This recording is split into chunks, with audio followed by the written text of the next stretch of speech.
오늘의 말씀을 봉독하겠습니다. 십계명입니다. 하나님이 이 모든 말씀으로 말씀하여 이르시되 나는 너를 애굽 땅 종 되었던 집에서 인도하여 낸 내 하나님 여호와니라. 제1은 너는 나 외에는 다른 신들을 내게 두지 말라. 제2는 너를 위하여 새긴 우상을 만들지 말고 또 위로 하늘에 있는 것이나 아래로 땅에 있는 것이나 땅 아래 물속에 있는 것에 어떤 형상도 만들지 말며 그것들에게 절하지 말며 그것들을 섬기지 말라. 나 내 하나님 여호와는 질투하는 하나님인즉 나를 미워하는 자의 죄를 갚되 아버지로부터 아들에게로 3, 4대까지 이르게 하거니와 나를 사랑하고 내 계명을 지키는 자에게는 천대까지 은혜를 베푸느니라. 제3은 너는 내 하나님 여호와의 이름을 망령되게 부르지 말라. 여호와는 그의 이름을 망령되게 부르는 자를 죄 없다 하지 아니하리라.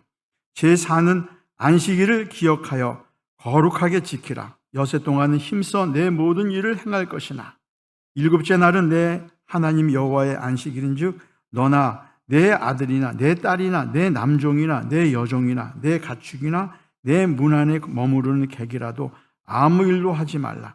이는 여섯 동안에 나 여호와가 하늘과 땅과 바다와 그 가운데 모든 것을 만들고 일곱째 날에 쉬었음이라. 그러므로 나 여호와가 안식일을 복되게 하여 그날을 거룩하게 하였느니라. 제5는 내 부모를 공경하라. 그리하면 내 하나님 여호와가 내게 준 땅에서 내 생명이 길리라. 제6은 살인하지 말라. 제7은 간음하지 말라. 제8은 도둑질하지 말라. 제9는 내 이웃에 대하여 거짓 증거하지 말라. 제10은 내 이웃의 집을 탐내지 말라. 내 이웃의 아내나 그의 남종이나 그의 여종이나 그의 소나 그의 나귀나 무릇 내 이웃의 소유를 탐내지 말라. 예수께서 이르시되 내 마음을 다하고 목숨을 다하고 뜻을 다하여 주 너의 하나님을 사랑하라 하셨으니 이것이 크고 첫째 되는 계명이요 둘째도 그와 같으니 내 이웃을 내 자신과 같이 사랑하라 하셨으니 이 두 계명이 온 율법과 선지자의 강령이니라. 아멘. 네, 담임 목사님께서 말씀을 선포하십니다. 십계명입니다. 기도하십니다. 사랑의 하나님, 말씀을 받습니다. 계명을 받습니다. 주시는 말씀으로 우리 자신들이 다 드러나게 하시고 주신 말씀으로 우리들이 다 새롭게 되어지는 은혜의 시간 되기를 원합니다. 주님께서 주장하사 주님의 뜻을 이루어 주시옵소서. 예수님의 이름으로 기도합니다. 반갑습니다. 일주일 평안하셨습니까? 오늘 이 시간을 통하여 말씀을 통하여 화평을 회복하는 은혜의 시간 되기를 축원드립니다. 새해가 되고 2시간, 2주일 말씀을 함께 했습니다. 믿음에 관련된 말씀, 사도 신경으로 우리의 믿음을 하나님께 고백을 했습니다. 그리고 소망, 주기도문, 주님께서 우리에게 이런 것들을 소망하라라고 하신 말씀, 그 주님께서 주신 기도문으로 우리의 소망을 하나님께 바쳤습니다. 이건 믿음, 소망, 사랑 그 중에 마지막입니다. 사랑에 대해서 함께 하고자 합니다. 이 사도신경 주기도문은 신약에 속한 부분이고요. 십계명은 구약 중에서도 5경 안에 포함된 말씀이죠. 이 말씀이 믿음, 소망, 사랑 이 세 가지 말씀이 우리 성경책을 보면 앞뒤를 이렇게 덮고 있죠. 그만큼 이 말씀들이 귀한 말씀이죠. 그래서 저희는 항상 새해가 되면 이 주기도문, 사도신경, 사도신조, 십계명으로 한 해를 시작합니다. 그리고 마지막 다음 주에는 우리 총회의 신조, 성민의 길을 함께 하고 이제 말씀으로 이어가려고 합니다. 하나님께서 아브라함 이제 원 역사 이후에 창세기에 원 역사가 있죠. 바벨탑까지 원 역사가 있고 그다음에 족장사로 이어집니다. 아브라함이라고 하는 특정한 아라비아에 있는 사람이죠. 그 사람을 하나님께서 택하십니다. 택하시는 이유가 없어요. 그 아브라함이 하나님 보시기에 참 착하다, 의인이다, 혹은 저자를 쓰면 괜찮을 것 같다, 내 뜻이 이루어질 것 같다, 이런 게 아닙니다. 하나님이 택하심으로 그 사람은 위대해지는 겁니다. 그래서 아브라함이 언약 백성으로 처음에 택하심을 받습니다. 그리고 하나님께서 언약을 하십니다. 아브라함에게. 민족의 수를 늘려주겠다. 그다음에 땅을 너희에게 주겠다. 이런 언약들이 아브라함 당대에는 하나도 이루어지지가 않습니다.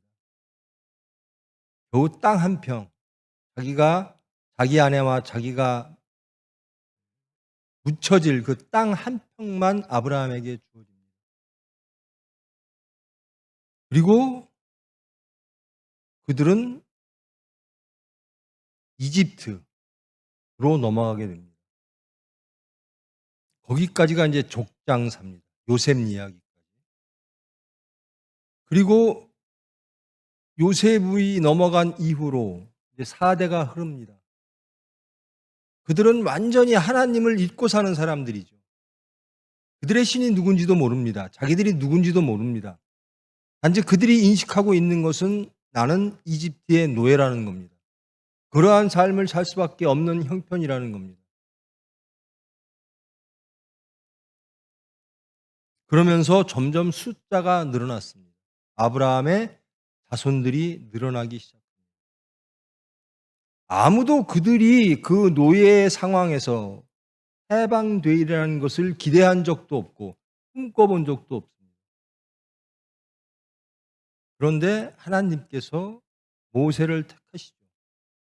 그리고 그 백성들을 출애굽, 이집트로부터 종되었던 상태에서 자유인으로 해방시키시고 탈출시키십니다. 그들이 그럴 만한 자격이 있었을까? 아닙니다. 하나님의 언약이 있었기 때문에 가능한 것입니다. 아브라함에게 하신 그 언약을 하나님은 하나님의 때에 이루어 주시는 겁니다. 모세가 능력이 있었을까? 모세라는 사람을 쓰면 좋아요, 여러분, 우리가 이 자리에 왜 있는가? 우리가 이 자리에 있을 자격이 있어서가 아닙니다.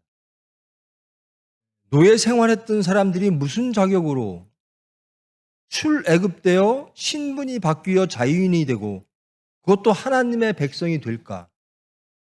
그것은 하나님의 선택이 있었으므로, 즉 하나님이 은혜로 찾아와 주셨으므로 그들의 신분이 바뀌어지는 겁니다. 그것은 무조건적인 은혜의 열매인 것입니다. 그렇게 출애굽이 이루어졌습니다. 그리고 출애굽한 이후, 출애굽하는 과정 중에서도 하나님의 역사를 이미 여러분들은 잘 아실 겁니다. 전적으로 하나님의 은혜, 하나님의 권능으로 그들을, 세상을, 이집트를, 이스라엘 백성들에겐 그들이 아는 전 세계는 이집트입니다. 그들의 삶을 구속하고 그들의 삶에 영향력을 주는 모든 것들은 이집트 안에 있습니다. 근데 그것을 이기고, 이집트를 이기고, 그들의 생각을 이기고, 그들의 질서를 이기고, 그들은 출애굽하게 됩니다. 하나님의 은혜로. 그리고 출애굽한 지, 홍해를 넘은 지 이제 3개월이 지났습니다. 이들은 모세의 영도하에 시내 광야에 도착했습니다. 그리고 하나님께서 시내산에서 모세를 부르십니다. 너희들은 이집트의 노예들이었다. 그러나 또한 너희들은 아브라함의, 내가 언약한 아브라함의 자손들이다. 이제 내가 너희들을 아브라함에게 언약한 그 모든 것들을 이룰 것이다. 이제 너희들의 숫자는 많아졌다. 이제 민족이라 불릴 정도로 많아졌다. 이제 너희들에게 땅을 주겠다. 이제 너희들은 이집트, 너희들의 삶을 전적으로 주장하는, 그리고 너희들의 생각, 가치, 모든 것, 그것이 이집트 안에서만, 이집트라는 세상에서만 세상을 이해했는데, 이제는 그런 사람들이 아니다. 이제는 어떻게 세상을 바라봐야 되는가? 나 하나님을 통해서 세상을 바라봐야 된다. 삶을 어떻게 이해해야 되는가? 이집트, 세상의 문화, 세상의 가치가 아니라 하나님의 가치로 세상을 바라보는 하나님의 백성이어야 된다. 즉 너희들은 제사장의 나라가 될 것이고 너희들은 거룩한 백성이 될 것이다.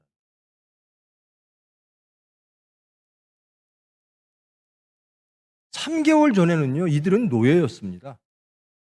출애굽하기 전까지. 그런데 하나님의 개입으로 인해서, 하나님의 은혜로 인해서 노예가 갑자기 제사장의 나라가 되고 거룩한 백성이 되는 겁니다. 이렇게 신분이 바뀌는 거예요. 정말 가치 없는 세상의 그 가치에 매몰되어서 거기서 허덕지덕 살던 노예가 이제는 하나님의 백성이 되고 하나님의 가치를 알고 세상을 보는 눈이 달라지고 신분이 달라지는 이런 일들이 벌어지는 거예요. 그러면서 너희를 통해서 내가 나의 일을 하겠다라는 겁니다. 그러면 너희들에겐 숫자가 필요했는데 이루어졌고 이제는 땅이 주어질 것이다. 근데 그 땅에서 너희들이 이제 새롭게 신분이 바뀐 너희들이 살아야 되는 가치는 무엇인가? 질서는 무엇인가? 너희들이 아는 모든 것은 이집트에서 경험했던 모든 것이다.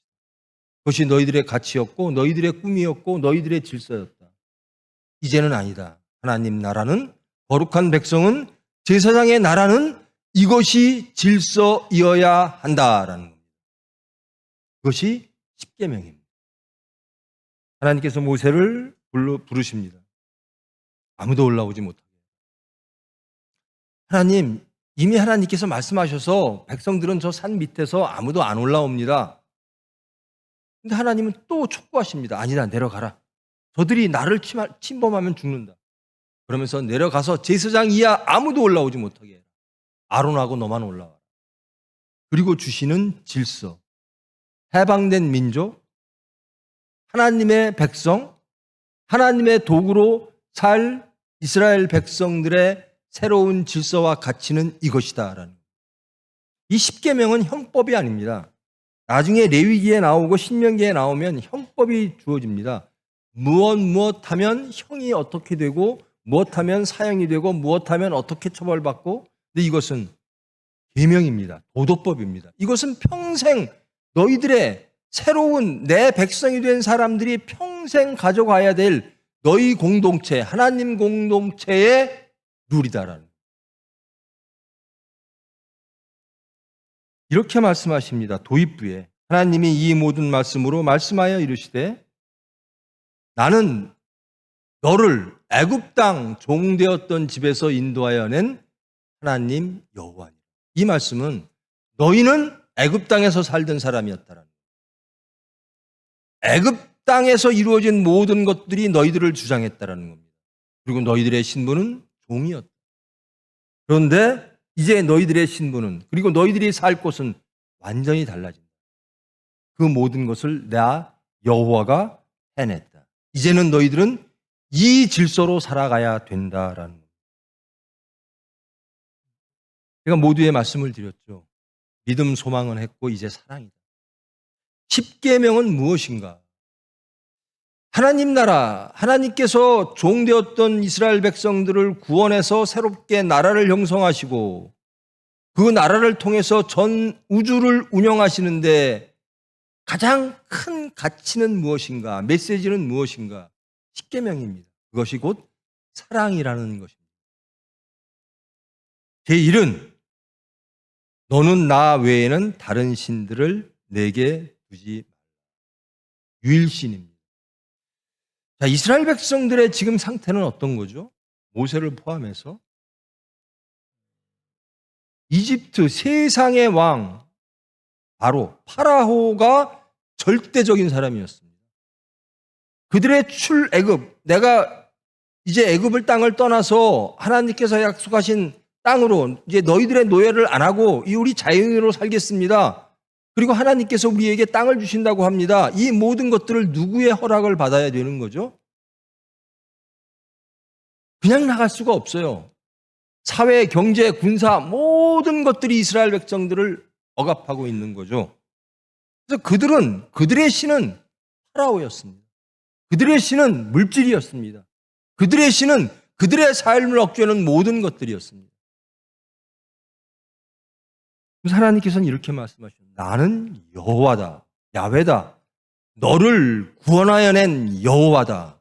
즉 너희들에겐 신들이 너희들의 삶을 주장하는 것들이 너희들의 신들로 많이 있었을 것이나 파라오가 그것이고 병력이 그것이고 먹는 것이 그것이고 너희들의 탐욕이 그것이고 너희들의 신분이 그것이고 너희들을 해방시킬 수 있고 너희들에게 행복을 줄 수 있다라고 믿었던 그 모든 것들이 너희들에게 하나님이었으나 이제는 내가 그 모든 것들을 너희들을 구원해 냈다.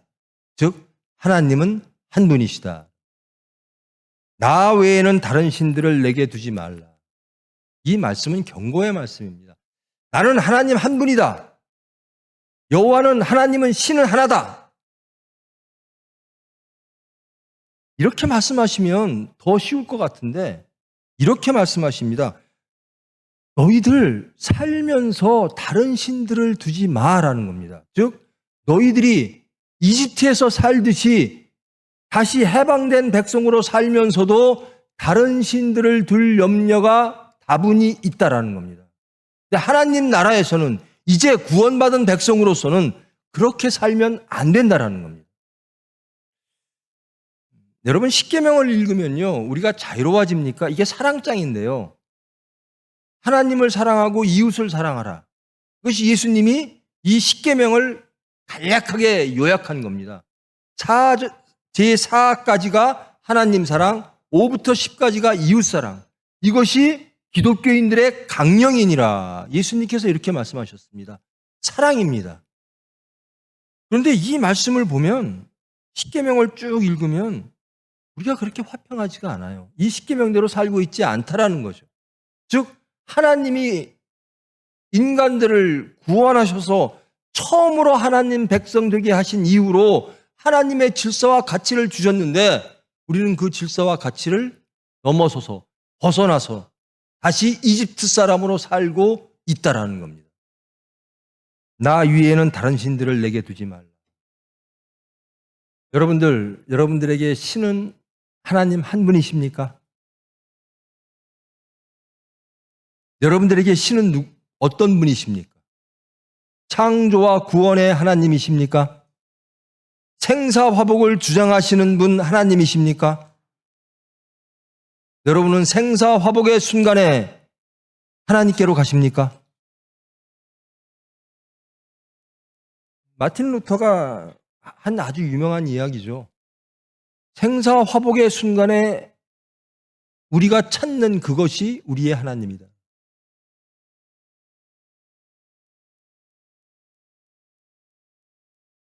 정말 필요해요. 정말 이 곤경에 처해 있고 어렵고. 그러니까 다윗의 시편에서 다윗의 시를 보면 정말 어려워요. 아들한테 쫓겨가서 정말 숨을 데도 없고 자기 편도 없고 목숨이 지경에 달렸는데도 다윗은 항상 하나님을 찾아요. 하나님이 나의 구원이십니다. 근데 현실로 돌아가면 다윗에게 필요한 건 병력입니다. 군인입니다. 자기 편입니다. 상황의 역전입니다.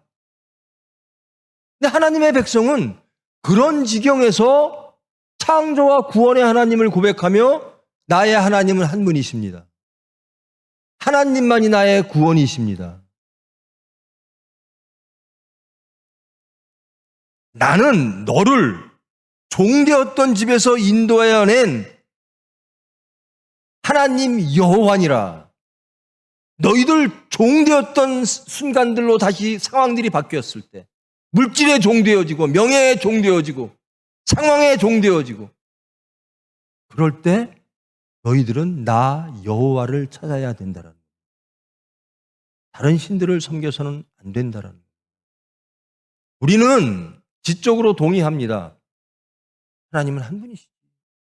그거를 부정하면 우리가 기독교인인가? 그런데 우리 삶 속에서 이스라엘 백성들이 이제 이 계명을 받고도 계속 하나님을 반역할 수밖에 없는 그 환경, 그것들을 우리가 보면서도 우리는 여전히 이 삶 속에서 나를 구원하실 분은 하나님 한 분이십니다. 그렇게 고백하고 그렇게 실천하는 믿음의 삶을 살고 있는가? 여러분, 하나님은 사랑이십니다. 그래서 이집트에서 종되었던 사람들을 구원해 내셨습니다. 나머지는 어떻게 하실까요? 하나님이 사랑하셔서 하나님이 가장 아름답게 우리를 행복하게 만들어 주실 줄 믿습니다. 하나님의 사랑을 믿으십니까?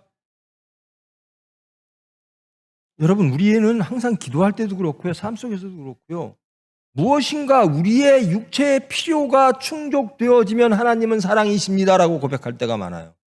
그래서 감사합니다라고 할 때가 많아요. 우리가 어려워지고 연단되어질 때 자신을 돌아보며 하나님이 나를 어디로 인도하시려고 하실까라고 하는 그 꿈, 비전, 이런 것들을 꿈꾸며 하나님을 따라가면서 하나님은 사랑이십니다. 곤경 속에서도 하나님을 찬양하는 그러한 삶을 살기를 원해서 하나님은 사랑이시다. 그런 하나님은 너희들도 믿고 사랑하라라는, 어떤 상황 속에서도 하나님을 의심하지 말고 하나님의 사랑을 의심하지 말고 믿으라라는, 그게 하나님의 백성인 거예요. 우리가 하나님을 배신할 때가 언제죠? 창세기의 그 에덴 동산으로 돌아가 봅시다. 왜 하나님을 배신하죠? 에덴 동산이 있는데 그것을 낙원이라고 말하죠. 왜 낙원이 있는데 왜 하나님의 말씀을 거역하죠? 사탄이 와서 더 좋은 세상이 있다라는 겁니다. 지금도 만족한데 더 좋은 세상을 원해서 하나님의 말씀을 반역해요. 근데 어려울 때는 더 반역하기가 쉬운 상황이 됩니다. 지금 이 말씀을 받기 전에도요, 이스라엘 백성들은 그 3개월 동안, 출애굽한 이후 3개월 동안 하나님을 반역하는 일들을 너무나 많이 합니다. 돌아가자 이집트로. 저와 여러분은 하나님의 백성입니다. 그런데 우리 세상으로 돌아가자라고 하는 사탄의 유혹을 받을 때가 없습니까? 그럴 때 이겨내십니까? 그럴 때 여러분이 찾는 분이 여러분의 하나님이십니다. 부디 이 십계명에서 나오시는 야훼 하나님이 우리 삶 속에서 우리의 하나님 되기를 축원합니다.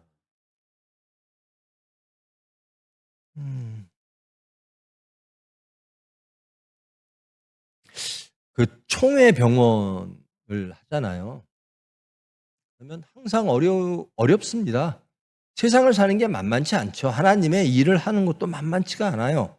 그런데 그 만만치 않음을 속에서 세상 사는 게 다 그렇죠.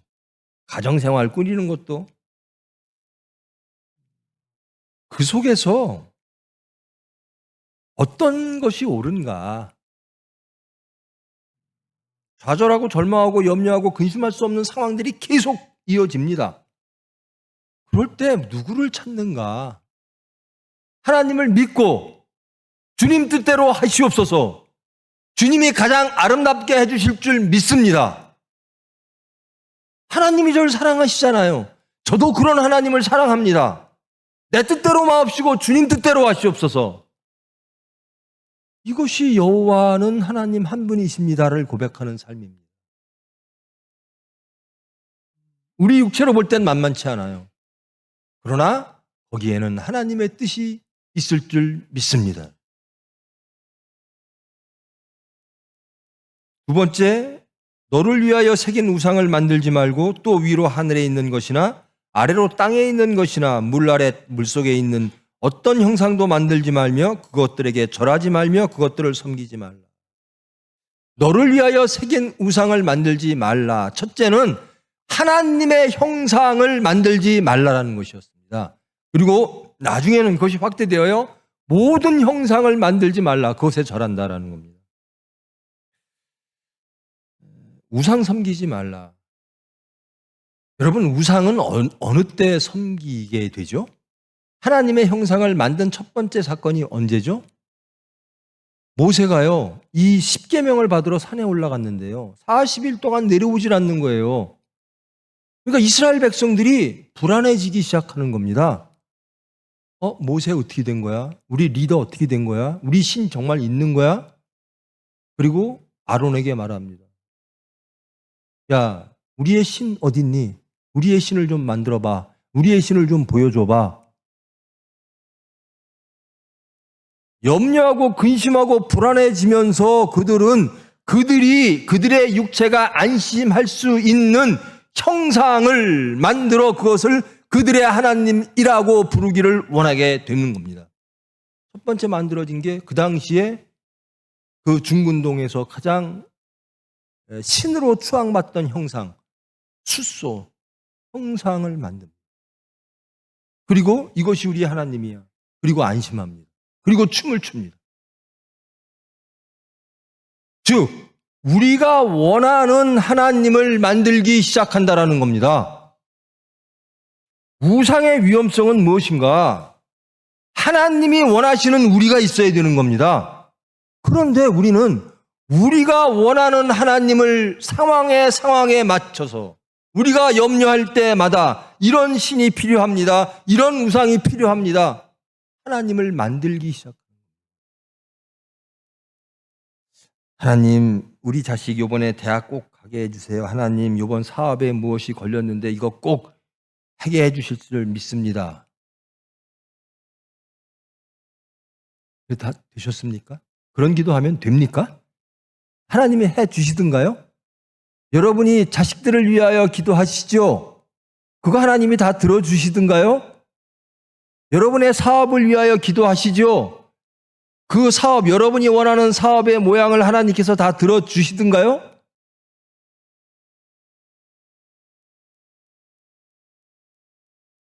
우리가 원하는 하나님이 아닙니다. 하나님이 원하시는 우리가 있어야 되는 겁니다. 근데 우리는 그런 유혹에 빠집니다. 이 사건을 해결해 줄 하나님. 내 자식의 문제를 해결해 줄 하나님. 그렇지 않으면 하나님 내 기도 안 들어주시네.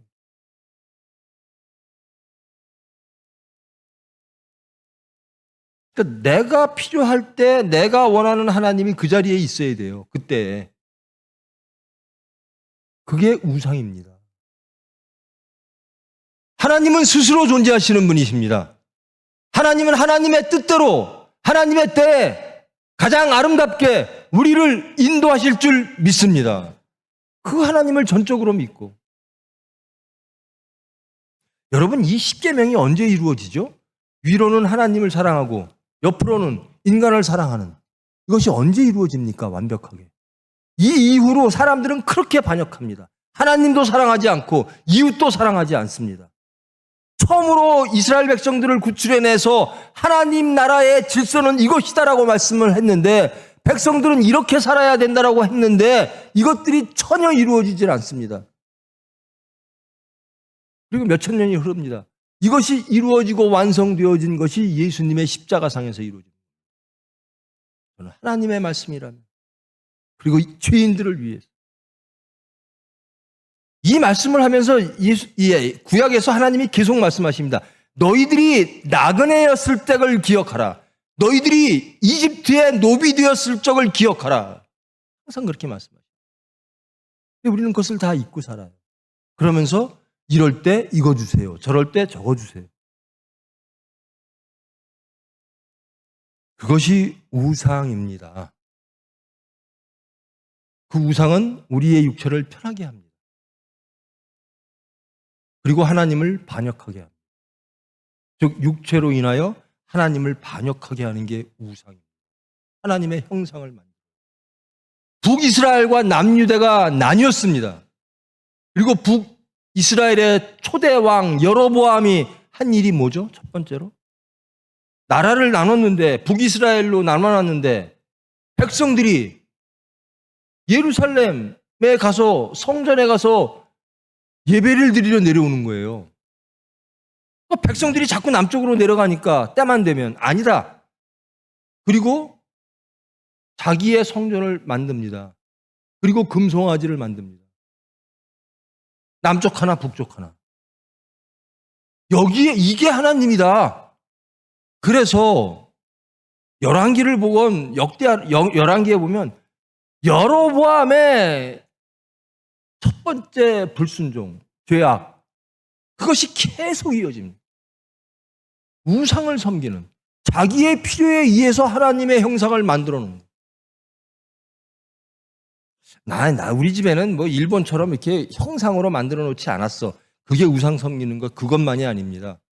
여러분이 원하시는 하나님을 자꾸 만들 때 그것은 여러분들이 우상 숭배하는 겁니다. 스스로 계신 하나님을 믿으십시오. 그 사랑을 믿으십시오. 그분을 사랑하십시오. 그러면 이게 이 말씀이 예수님에게 가장 직접적으로 옵니다. 예수님에게 이스라엘 백성들 뿐만 아니라 예수님을 따라다녔던 3년이나 함께했던 제자들도 이렇게 말합니다. 예수님, 하나님 뜻대로 하지 마시고 우리 뜻대로 하십시오. 그래야, 그럴 때야 메시아입니다. 우리가 원하는 걸 해결해 줘야 메시아지, 하나님이 원하시는 걸 해주는 메시아는 필요 없습니다. 이게 그 당시에 예수님께 원했던, 제자들도 원했던.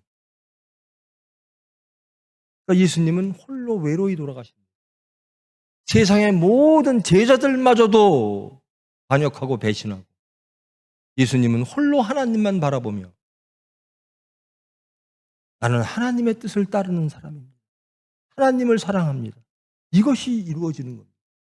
그러면서 나의 죽음이 모든 죄인들의 화목제 되어지기를 원합니다. 제3은 너는 내 하나님 여호와의 이름을 망령되이 부르지 말라. 이것이 하나님 나라의 질서입니다. 가치입니다.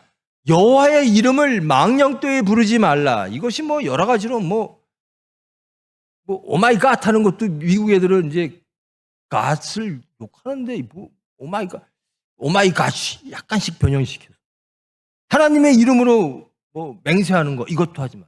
그런데 원래 뜻은 뭐냐? 하나님의 이름을 여러분 한번 생각해 보십시오. 우리가 하나님의 이름을 부르는데 이게 정말 성결되에 부르는가 아니면 망령되에 불려질 때는 어떨 때일까 한번 돌아보십시오. 내가 하나님의 이름으로 하나님을 부르고 예수 그리스도의 이름으로 기도하는데 그 삼위일체 하나님을 하나님의 뜻대로 부르지 않고 내 뜻대로 부를 때가 있지 않은가? 똑같은 얘기입니다. 하나님의 형상을 내 마음대로 만들듯이 하나님의 이름을 내 뜻대로 부르는 겁니다. 내가 필요할 때 저 하나님은 내가 원하는 거를 해결해 주는 하나님이라고 부를 때가 많아요. 그래서 주기도문에서 이렇게 말합니다.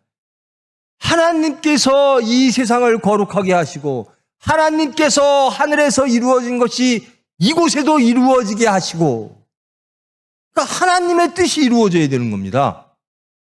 하나님의 뜻이 이루어지기를 소원합니다. 그런데 우리는 내 뜻이 이루어지기를 소원합니다라고 하나님을 불러요. 그것이 망령되이 불려지는 겁니다. 잘 돌아보시기 바랍니다. 정말 하나님을 사랑하고 하나님의 사랑을 믿고 하나님의 말씀대로 살기를 원하는 사람이라면, 그리고 하나님 나라의 백성으로서 제사장의 나라 거룩한 백성으로 살기를 원한다면 우리 속에 나를 주장하는 질서는 무엇인가? 그 하나님을 나는 어느 때 부르는가? 우리 삶 속에서 내 육체의 필요에 따라 하나님을 부르고 있지는 않은가? 이건 하나님에 관련된 이야기죠. 하나님은 너희들 내 위에 다른 신들을 둘 가능성이 많아. 너희들 육체 때문에, 환경 때문에. 그런데 그렇게 하면 안 돼. 하나님은 한 분이셔. 왜? 봐라. 이집트에서 구출해낸 사람이 누구냐? 아무도 너희들을 구출해낼 수 없을 것이라고 너희들은 생각했다. 이집트에 갇혀서. 그것이 너희들의 우주였다. 그러나 그것을 다스리시는 분은 나 하나님 여호와다. 여호와는 한 분이시다.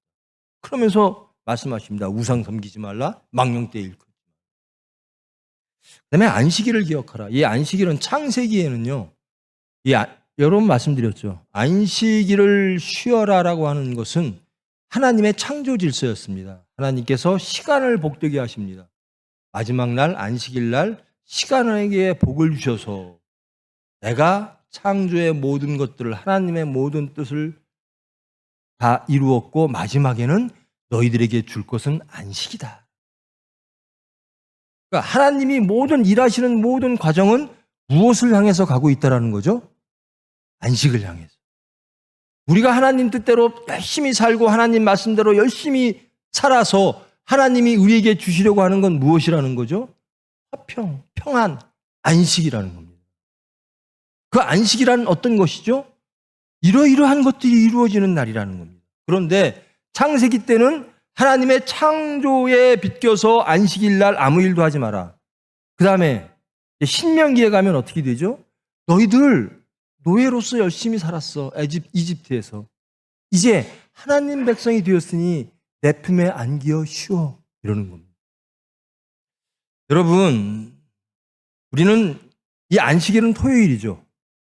구약의 안식일은 우리는 주일, 요일로 따지면 일요일이죠. 주일날 예수님의 부활을 기념하며 주님께 예배를 드립니다. 제발 안식하시기를 원합니다. 여기에 하나님의 화평으로, 하나님의 말씀으로 이집트는 다 죽어지고 세상은 다 죽어지고 우리의 육체는 다 죽어지고 하나님의 올곧은 그 창조가 다 이루어져서 하나님이 주시는 그 복을 누리는 화평의 시간을 갖기를 축원합니다. 이 안식일은 따로 있질 않아요. 주일은 따로 있지가 않아요.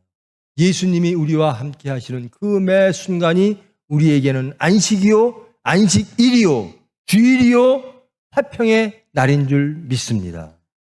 하나님께서 가장 원하시는 게 안식이에요. 내가 너희들에게 마지막으로 줄 것은 안식이다. 하나님 말씀 안에서 안식하라.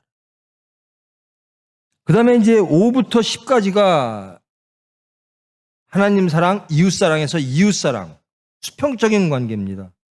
내 부모를 공경하라. 그리하면 내 하나님 여호와가 내게 준 땅에서 내 생명이 길리라. 내 부모를 공경하라. 하나님이 하나님 나라를 세우시려고 하시면서 이스라엘 백성들, 그 맨날 노예했던 사람들을 불러놓고 하나님과의 관계를 쭉 말씀하신 다음에 이제 내가 세우는 세상에서 가장 으뜸되는 질서는 무엇인가? 부모로부터 배우는 세상이다. 부모를 공경하는 세상. 부모의 가치를 이어받는 세상. 이것이 하나님 나라의 인간 사회에서의 첫 번째 질서다라는. 저는 내 부모를 공경하라라고 하는 것이요. 이게 우리나라는 참 이것이 좀 접근하기가 쉬워요. 왜냐하면 우리나라는 유교를 바탕으로 하고 있잖아요. 그래서 첫 번째가 충이고 두 번째가 효입니다. 그러니까 이 충효가요. 임금과 부모잖아요. 우리는 하나님과 부모가 딱 대입이 돼요. 그래서 이 효라는 단어가 이 부모님을 공경하라고 하는 단어가 그렇게 낯설지는 않아요. 그런데 이 내 부모를 공경하라고 하는 것이 창조 질서이며 하나님 나라의 질서라는 겁니다. 우리 유교 질서를 넘어서서. 즉 그러면 전 이 말씀을 읽을 때마다 그래요. 부모를 공경해야죠. 마땅히 공경해야죠. 그런데 하나님 나라에서 부모를 공경하는 것이 하나님 나라를 지키는 질서라면 정말 잘 살아야 되는 사람은 누구죠? 부모예요. 정말 잘 살아야 되는 사람은 부모예요. 그 부모를 자식들이 공경함으로써 공경하는 그 과정을 통해서 하나님 나라가 안전하게 이루어지고 제사장 나라가 이루어진다라는 거예요. 저는 자식된 사람으로서 부모님을 공경하라라고 하는 것이 매일매일 아픔이고 찔림이죠. 이 십계명을 보면 항상 하나님의 사랑을 느끼기보다는 찔림이 먼저 오는 게 현실입니다. 사실입니다. 그런데 부모님을 공경하라는 것도 똑같아요. 그런데 점점 제가 나이가 먹으면서 이 부모님을 공경하라, 이 말씀을 하나님이 하나님 나라에 처음 주는 질서로서, 인간관계의 질서로서 왜 이것을 가장 우선하셨을까? 그러면 이 질서를 지키기 위해서는 부모님을 공경하면 하나님 나라가 잘 될까? 잘 살아야 되는 것은 부모구나. 잘 살아야 되는 것은 부모구나.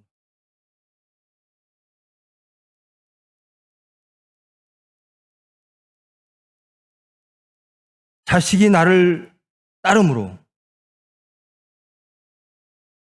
하나님 나라가 이어진다. 자식은 나를 보고 자라죠. 여러분, 우리 교회에서도 계속 그런 문제가 얘기가 나왔잖아요. 주일학교 학생들이 일주일에 한 시간씩 교회에다 던져놓고 하나님 뜻대로 하나님을 알기를 원하고 하나님 뜻대로 살기를 원하느냐? 절대로 안 된다. 가정에서 부모를 보고 자식은 하나님을 알게 된다라는 겁니다. 아니 24시간 붙어있는 부모한테서 부모를 공경할 게 없어요? 하나님을 알 수가 없어요? 하나님을 자식이 알 수가 없어요. 자식이 부모를 공경하며 부모의 것들을 배워 이어오며 그것을 전통으로, 그것을 하나님의 질서로 가져오는, 지금 이 유대 백성들이 계속하는 게 그거예요. 자식 낳으면 할아버지가 알려주는 게 매일매일 출애굽의 하나님, 우리 하나님은 이런 분이었고 이렇게 살아야 되고. 근데 우리 집안에서는 어떤가? 부모와 자식 시간에 서로 공경하는, 서로 사랑하며 공경하는, 하나님에 대한 사랑을 확인하는 그런 가정. 이런 가정이 하나님 나라를 지탱하는 인간관계의 첫 번째 질서라는 겁니다. 제발 부디 이런 가정 되기를 축원합니다.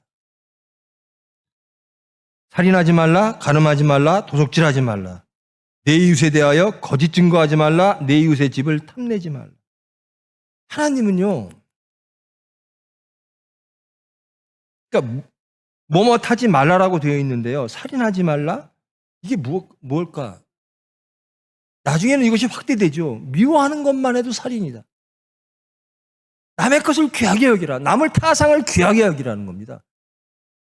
내 것 아닌 거를 탐내지 말라.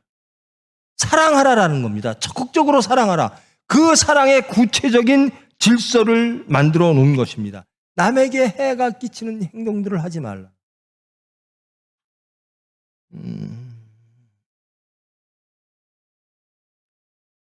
이 말씀은요, 십계명의 이란 말씀은 유대인에게 주어진 말씀입니다. 이집트인들에게 주어진 말씀이 아니에요. 갖고 이 유대인들은 이렇게 살아야 돼요. 이것은 유대인의 질서입니다. 즉 야훼 하나님을 우리의 유일한 하나님이라고 고백하는 사람들의 질서입니다. 그런데 이 질서가 나중에 어떻게 확장되죠? 땅 끝까지. 하나님을 사랑하고 이웃을 사랑하라. 이 말씀이 예수님께서 우리에게 명령하십니다. 땅 끝까지. 유대인을 통해서 유대인의 율법이었고 유대인의 질서였고 유대인의 가치뿐만 아니라 온 인류의 가치이어야 된다라는 겁니다. 내 이웃의, 이건 뭐 다 아시는 말씀이니까 내 이웃이 누굴까? 여러분이 사랑하고 싶은 사람이 누구예요? 저 사람은 우리 교인이니까 교인으로 제한시키려고 하죠.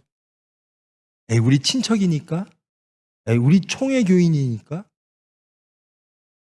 좀 더 확대되면 뭐 우리 직원이니까, 좀 더 확대되면 우리 학교, 우리 동창이니까, 좀 더 확장하면 우리 동네, 우리 지역 사람이니까?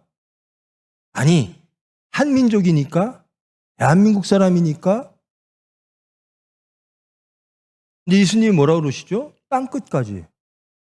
땅끝이 어딥니까? 여러분이 생각하는 땅끝은 어딥니까? 예수님이 우리에게 명령하셨어요. 나 예수를 증거하라. 어디까지? 땅끝까지. 그래서 그 말씀에 순종하여 일어선 사람이 있습니다. 그분이 바울 사도입니다. 그분이 땅끝까지라고, 그 시대의 땅끝까지라고 생각했던 것이 스페인입니다. 그래서 바울은 로마서를 씁니다. 내가 로마를 들렸다가 내 땅끝인 스페인까지 예수님을 증거하기를 원해. 근데 로마와 그리스는 어떤 나라입니까? 예수님이 오실 때 그 후에 영원히 그리스, 로마, 페르시아 뭐 당등 이 이스라엘 백성들을 지금 애굽처럼 노예 삼던 나라입니다. 아주 심하게 박해했던 나라예요. 근데 예수님은 그들에게도 나가라. 그들을 용서하라. 이 내 이웃의 집을 탐내지 말라. 이 이웃에 관련된 제5로부터 10까지의 이웃은 분명히 십계명이 주어질 때는 시내산에서 주어질 때는 이스라엘 백성들에게 국한되었으나 이제 신약 예수님이 오심으로 우리의 이웃은 모든 인류로 땅 끝까지 확장되어졌다는 겁니다. 여러분, 믿음, 소망 그리고 사랑입니다. 하나님이 원하시는 하나님의 나라의 질서는 무엇이라고요? 사랑이라는 겁니다. 사랑하지 않는 죄가 가장 큰 죄라는 겁니다. 사랑하라라는 겁니다. 하나님 사랑하고 이웃을 사랑하라라는 겁니다. 사랑하지 않으면 난 미워하지 않으니까 아니에요. 어떻게 사랑하라고요? 예수님이 보여주셨어요. 내가 죽어. 내가 십자가상에서 그 모욕과 그 비난과 그 무력감과 이 모든 것들을 감수하고 내가 죽어 죄인들을 용서하는 것. 이것이 사랑의 모습입니다. 우리는 그렇게 살아가야 된다는 겁니다.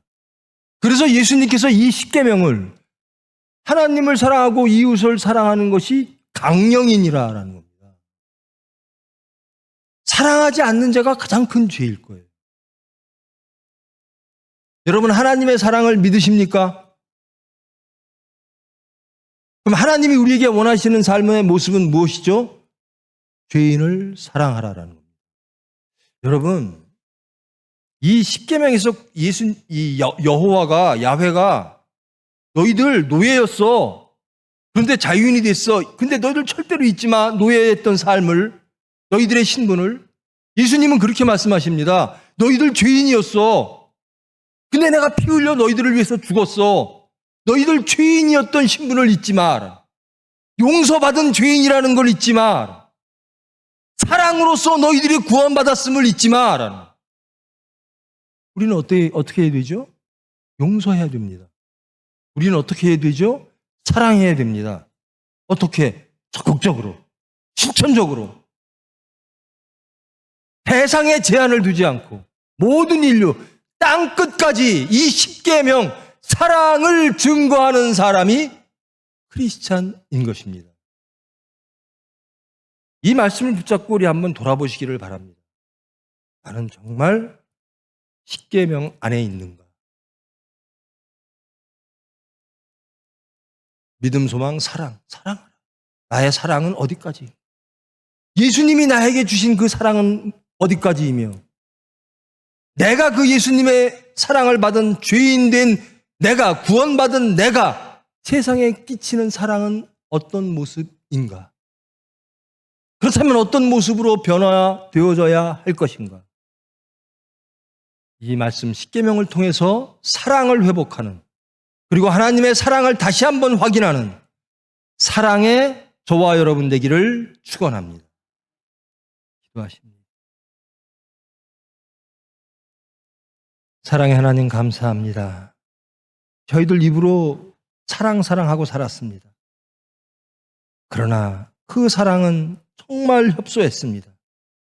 우리의 육체에 맞으면 사랑했고 우리 생각에 맞으면 사랑했고, 스스로 우리가 구원받은 용서받은 죄인임을 깨닫지 못하고 그저 다시 이집트로 돌아가, 다시 애굽으로 돌아가, 다시 죄인의 모습으로 돌아가 세상을 심판하고 육체 속에 살았습니다. 이제 모든 것들이 회복되어지기를 원합니다. 제사장의 나라가 회복되어지기를 원합니다.